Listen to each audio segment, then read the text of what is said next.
akkaataa bilbila keessan jibiin isaa guutee yoo isin rakkise qafoon keessan osoo application takka irra hin jiraatin jechuudha qafoon keessan memory full yookaan immoo full isiniin jedhe application tokko bilbila keessan irra osoo hin jirre yookaan immoo viidiyoon baay'een ka bilbila keessan irra hin jiraatin qafoon keessan guutee yoo isin rakkise akkaataa isin bilbila guutee isin rakkise ofirraa yookaan qannasuu dandeessan yookaan immoo vaayirasii keessaa balleessuu dandeessan isin agarsiisa daawwattoota keenya. Egaa qafoon takka yoo isin guutee isin cinqee bilbila keessan gaalaarii keessan ka guutee jiru sana beekuudhaaf gaalaarii bilbila keessan seentu bakka footoo jechuudha. Egaa seentanii macarashaa kana analysis strong jedhee ni jira.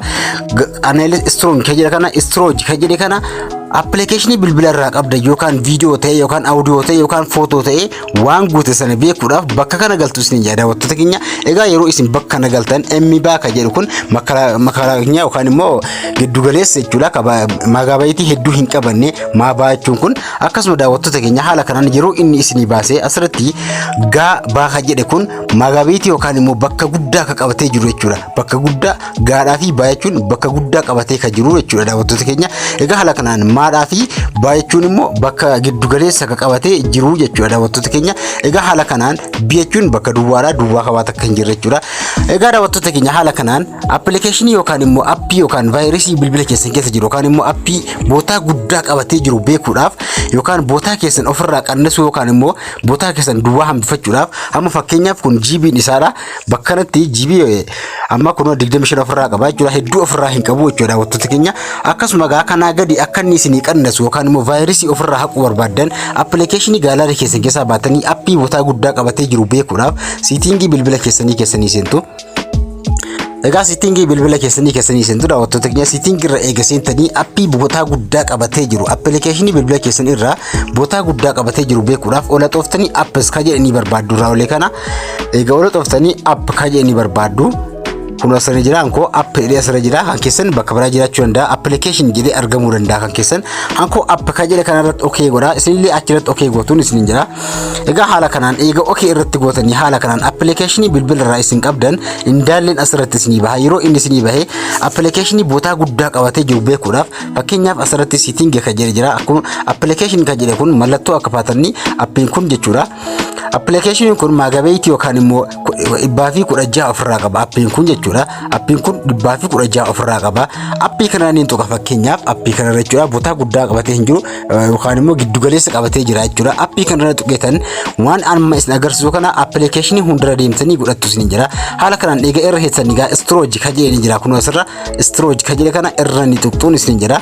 Bakka storage kana irra eega tuqtanii daawwattoota keenya haala kanaan si baasa asirratti 69 asirratti application appiin kun kan inni qabatu yookaan immoo megaabaayitii 65 tuqaa 29 xiqqaadha jechuudha kan inni qabatu 46 kan iddaanu daataan 46 qabatee jira. Sheech ka jedhe qoshashaa yookaan immoo vaayirasii guute jechuudha. Akkasuma walumaa gala 193 megaabaayitii qabatee jira. Kanneen ofirraa qannasuuf clear sheech ka jedhe ni jira qoshashaa ofirraa hir'isu jechuudha. Qoshashaa waan kan waa isin fayyadne application keessa jiru ofirraa yeroo qannaftan haala kanaan bakki kun duwwaa isinii ta'a isin jedha daawwattoota keenya. Egaa haala kanaan ofirraa qannaftanii dudduubatti deebitanii akkasuma yeroo isin dudduubatti deebitan haala kanaan dudduubatti deebitu malee xiyyeeffannoo dudduubaatiin jechuudha. Dudduubatti deebitan application keessan galchaa isin ka gaadhaa fi gaabaa ka jedhe megaabaayitii guddaa ka ofirraa qabu bilbila keessan irraa akkas ola xooftanii irra barbaadanii application sana ka megaabaayitii guddaa ofirraa qabu irruma gaxxuxanii akka hanamma godheen kaane akkanatti irra gaxxuxanii daawwattoota keenya bakka hammaa cheeshisaa yookaan immoo qoshashaa yookaan immoo daataa isaa irraa balleessitu jechuudha. Ka bakka duwwaa qabatee ta'aru sana storage ka jedhanii galtu.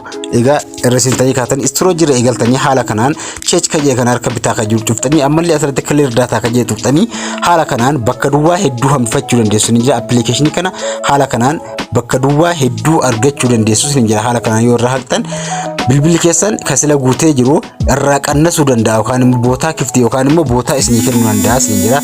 Haala kanaan yeroo gootanii kaatan dudduubatti deebitu.